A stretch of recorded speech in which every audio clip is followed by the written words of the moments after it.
माटोको डिजिटल नक्सा सार्वजनिकरण। नेपाल कृषि अनुसन्धान परिषद नार्क अन्तर्गतको राष्ट्रिय माटो विज्ञान अनुसन्धान केन्द्र र सिमिट अन्तर्गतको सिड एन्ड फर्टिलाइजर परियोजनाको सहयोगमा माटोको डिजिटल नक्सा सार्वजनिक भएको छ।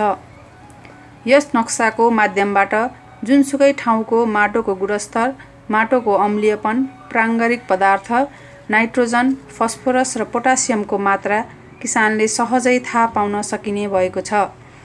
आफ्नो जग्गामा कुन मलको मात्रा कति छ, कुन बाली लगाउन उपयुक्त हुन्छ र आफ्नो माटो कसरी सुधार गर्ने भन्ने विषयमा यसबाट किसानले जानकारी लिन पाउनेछ। त्यसका विभिन्न प्रयोगशालाहरूबाट माटोको तथ्याङ्क सङ्कलन गरी GIS प्रविधिबाट सो नक्सा तयार गरिएको हो। यो नक्सा हेर्नका लागि अलग्गै वेबसाइट soil.narc.gov.np पोर्टल तयार गरिएको छ। हालसालै काठमाडौँमा आयोजित कार्यक्रममा सम्माननीय प्रधानमन्त्री KP शर्मा ओलीले माटोको डिजिटल नक्साङ्कनको शुभारम्भ गर्नुभयो। उक्त समारोहमा राष्ट्रिय योजना आयोग, कृषि तथा पशुपन्छी विकास मन्त्रालय, नेपाल कृषि अनुसन्धान परिषद, कृषि विश्वविद्यालयका पदाधिकारी एवं प्रतिनिधिहरू र सञ्चारकर्मीहरूको उपस्थिति रहेको थियो। उक्त समारोहलाई सम्बोधन गर्दै सम्माननीय प्रधानमन्त्री KP शर्मा ओलीले यस माटोको डिजिटल नक्साले डिजिटल नेपाल बनाउने कार्यमा कोसेढुङ्गा साबित हुने कुरा बताउनुभयो। साथै दक्षिण एसियाली राष्ट्र सार्कमा डिजिटल नक्सा मार्फत माटोको परीक्षण गर्ने पहिलो मुलुक नेपाल भएको समेत बताउनुभयो। आज हामीले एउटा महत्त्वपूर्ण नयाँ काम सम्पन्न गरेका छौँ। मैले यस्ता खुड्किलाहरूलाई के भन्ने गर्छु भने एउटा नयाँ युगको सुरुवात। हामी ल्यान्ड म्यापिङको सन्दर्भमा अनि डिजिटल म्यापिङको एउटा न्यू एरामा प्रवेश गरेका छौँ। हाम्रो डिजिटल नेपालतर्फको यात्रा हामी यो चिज गर्न सक्ने ठाउँमा पुगेका छौँ र म तपाईँहरूलाई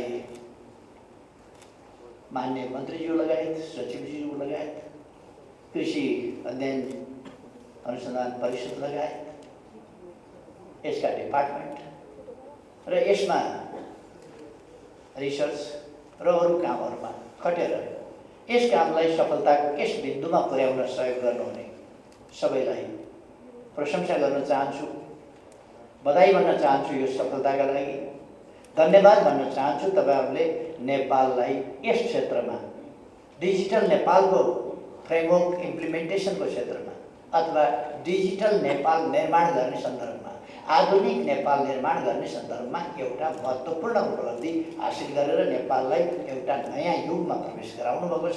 त्यसका लागि तपाईँहरूलाई म धेरै धन्यवाद दिन चाहन्छु। तपाईँहरूले नेपाललाई यसरी एउटा आधुनिक नयाँ युगमा मात्रै प्रवेश गराउनु भएको छैन, दक्षिण एसियाको प्रथम राष्ट्र पनि बनाउनु भएको छ। यस मामलामा Nepal is the first nation in the south east. Digital mapping, soil mapping, यो सोइल म्यापिङको डिजिटल सोइल म्यापिङ साउथ एसियामा अरू कुनै पनि देशले अहिलेसम्म सम्पन्न गरेका छैन। We are the first. धन्यवाद तपाईँहरूलाई।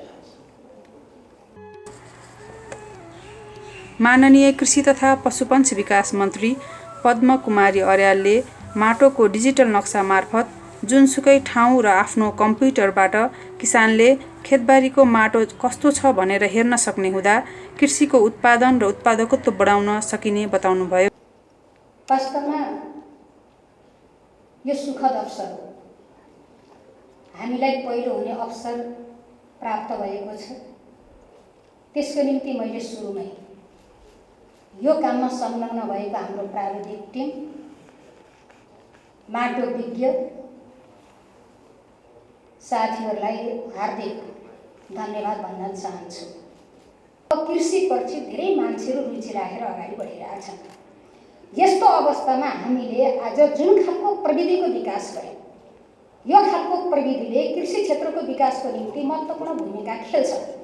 हाम्रो किसान दाजुभाइ दिदीबहिनीहरू माटो परीक्षण गर्न पर्यो भने निश्चित ल्याबहरूमा थोरै अत्यन्त दुःख पाएर निश्चित सङ्ख्यामा निश्चित ल्याबहरूमा गएर माटो परीक्षण गर्नुपर्ने स्थिति थियो भने अब आफ्नो ओछ्यानमा बसेर आफ्नो घरमा बसेर इभन आफ्नै करेसाबारीमा बसेर हामीले आफ्नै मोबाइलबाट आफ्ना कम्प्युटरहरूबाट मेरो जमिनको अवस्था के छ, मेरो खेतबारीको अवस्था के छ, के तत्त्वको कमी छ, यहाँको उर्वरा अवस्था के छ भन्ने कुरा हेर्न सक्ने गरी यो प्रविधिको विकास गर्यो। यो कृषि क्षेत्रको निम्ति ठुलो क्रान्ति हो भन्ने मलाई लाग्छ। कार्यक्रममा कृषि तथा पशुपन्छी विकास मन्त्रालयका सचिव डाक्टर योगेन्द्र कुमार कार्कीले सम्पूर्ण आगन्तुकहरूलाई स्वागत गर्नुभएको थियो। नेपालको माटो सम्बन्धी सूचना प्रदान गर्ने प्रणालीको विकास नेपाल कृषि अनुसन्धान परिषदले अमेरिकी सहयोग लिएको आर्थिक सहयोगमा अन्तर्राष्ट्रिय मकै तथा गहुँ बाली सुधार केन्द्रद्वारा सञ्चालित नेपाल बिउ तथा मल परियोजनाबाट नेपालका विभिन्न ठाउँ विशेषका माटोको अवस्था हेरी सकिने डिजिटल नक्सा तयार गरेको छ। यो नक्साले नेपालका सबै स्थानीय तहहरूको प्रतिनिधित्व हुने गरी विभिन्न कुल 23,273वटा माटोका नमुनाहरूको परीक्षण गरी तिनको नतिजाको विश्लेषणको आधारमा तयार गरेको छ। यो नक्साबाट प्रयोगकर्ताले माटोको प्रकार तथा अम्लीयपना थाहा पाउनुका साथै माटोमा प्राकृतिक मलको मात्रा, नाइट्रोजन, फोस्फरस तथा पोटासको मात्रा, सूक्ष्म पोषक तत्त्व, जिङ्क तथा बोरोनको मात्रा थाहा पाउन सक्नेछन्। नेपाल कृषि अनुसन्धान परिषद नारका कार्यकारी निर्देशक डाक्टर दीपक भण्डारीले 4 वर्ष लगाएर माटोको डिजिटल नक्सा तयार गर्न सफल भएको बताउनुभयो। साथै उहाँले कृषकहरूलाई उक्त सेवा नारका सम्पूर्ण कार्यालयहरूबाट प्रदान गरिने समेत बताउनुभयो। कृषि तथा पशुपन्छी विकास मन्त्रालयको समन्वय तथा सीमित इन्साफ परियोजनाको सहयोगमा करिब 4 वर्षको अनवरत प्रयास मार्फत तयार गरेको नेपालको डिजिटल सोइल मेप आज सम्मान्य प्रधानमन्त्रीज्यूको बाहुलीबाट सम्पूर्ण सरकारवालाहरूको प्रयोगको लागि सार्वजनिक भइरहेको सुखद अवसरमा हामी सम्पूर्ण कृषिकर्मीहरू गदगद भएका छौँ। सम्मान्य प्रधानमन्त्रीज्यूको सुखी नेपाली समृद्ध नेपालको महान आकांक्षा पूरा गर्न नेपालको कृषि क्षेत्र द्रुत गतिले अगाडि बढ्न आवश्यक छ। एकातर्फ कृषि क्षेत्रमा अत्याधुनिक प्रविधि तथा यान्त्रिकरणको व्यापक प्रयोग बिना कृषिको द्रुत विकास असम्भव छ भने अर्कोतर्फ नेपालको कृषि अनुसन्धानलाई सबल र सदृढ नबनाई नयाँ प्रविधिहरूको विकास र विस्तार पनि करिब असम्भव छ। अत्याधुनिक प्रविधि तथा अनुसन्धानको नवीन सम्मिश्रणको प्रतिफलको रूपमा तयार भएको यो डिजिटल सोइल मेपले कम्प्युटर अगाडि बसेर नै नेपालको जुनसुकै स्थानको माटोको उर्वरा शक्तिको मुख्य कारक तत्त्वहरूको वास्तविक अवस्थाको जानकारी गराउन सक्छ। डिजिटल सोइल मेपको प्रयोगबाट हामीहरूले माटोको अवस्थाको बारेमा विभिन्न समयमा बिना अध्ययन आइराख्ने अनावश्यक हल्लाहरूलाई वैज्ञानिक तरिकाको जवाब दिन पनि हामीलाई सजिलो हुनेछ।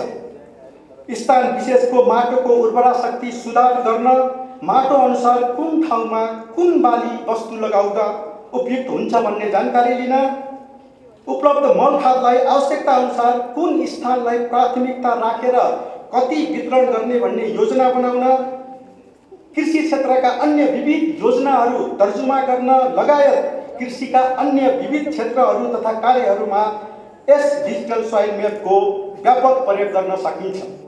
पूर्ण सरकारवाला तथा कृषक वर्गहरूले यो डिजिटल मेपको अत्याधिक लाभ प्राप्त गरी आफ्नो उत्पादन तथा उत्पादकता बढाउन सफल हुन् भन्ने उद्देश्यले नेपाल कृषि अनुसन्धान परिषदका 62वटै कार्यालयबाट यसको सेवा दिने व्यवस्था गरिनेछ।